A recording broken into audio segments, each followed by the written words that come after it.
মৌখিক যদি বলা হয় যে তালাক দিয়েছেন, এটার কোনো কার্যকারিতা নেই এবং বৈবাহিক সম্পর্কের এর মাধ্যমে বৈবাহিক সম্পর্কের অবসানও ঘটে না এবং ভরণপোষণ বা দেনমোহরের ডিক্রি বাস্তবায়নের পথে এ ধরনের দাবি কোনো বাধা সৃষ্টি করতে পারবে না।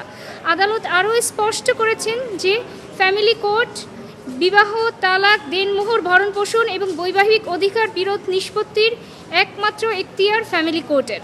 অন্য কোনো আদালত এই বিষয় নিয়ে সিদ্ধান্ত নিতে পারবে না। এবং আদালত আরও বলেছেন যে এই যে নাবালকের ভরণপোষণ, এটা একটা ইন্ডিপেন্ডেন্ট রাইট, অর্থাৎ নাবালক সন্তানের ভরণপোষণ একটি স্বাধীন ও স্বতন্ত্র আইনগত অধিকার। মা বাবার মধ্যে তালাকের বিরোধ থাকলেও সন্তানের ভরণপোষণ বন্ধ করার কোনো সুযোগ নেই। আদালত আরও বলেন যে এক্সিকিউশন কোর্টের দায়িত্ব কেবলমাত্র ডিক্রি বাস্তবায়ন করা, তারা নতুন করে তালাক বৈধ কি না এ ধরনের কোনো সিদ্ধান্ত গ্রহণ করতে পারবে না। এবং আদালত সর্বশেষ পর্যবেক্ষণে বলেন যে অর্থাৎ পিটিশনার যদি নতুন করে আবার তালাক দিতে চান, সেই ক্ষেত্রে এই ধরনের রায় কোনো ধরনের বাধা নয়, তিনি নতুন করে তালাক দিতে পারেন। তবে এতদিন ধরে যেই ভরণপোষণ তার স্ত্রী প্রাপ্য এবং তার সন্তান প্রাপ্য, তাকে সেটা পরিশোধ করতেই হবে। শুধুমাত্র মৌখিক তালাকের দাবি করে স্ত্রীর ভরণপোষণ বন্ধ করা বা সন্তানের ভরণপোষণ বন্ধ করার কোনো সুযোগ নেই। সন্তান যদি স্ত্রীর কাছেও থাকে, তারপরেও তাকে সব ধরনের মেনটেনেন্স দিয়ে যেতে হবে।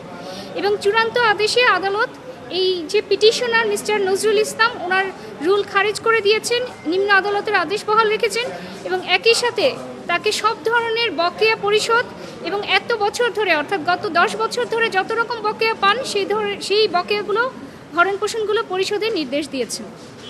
এবং আমরা মনে করি যে এই ধরনের রায় অর্থাৎ যে তালাকের কার্যকারিতার বিষয়ে এবং নাবালকের ভরণপোষণ যে আলাদা একটা ইন্ডিপেন্ডেন্ট রাইট, যেটা বাবা মার তালাক বা সম্পর্ক থাকা না থাকার উপর ডিপেন্ড করে না, সেই ধরনের নিষ্পত্তির ক্ষেত্রে এটি একটি আদালতের যুগান্তকারী রায় হয়েছে।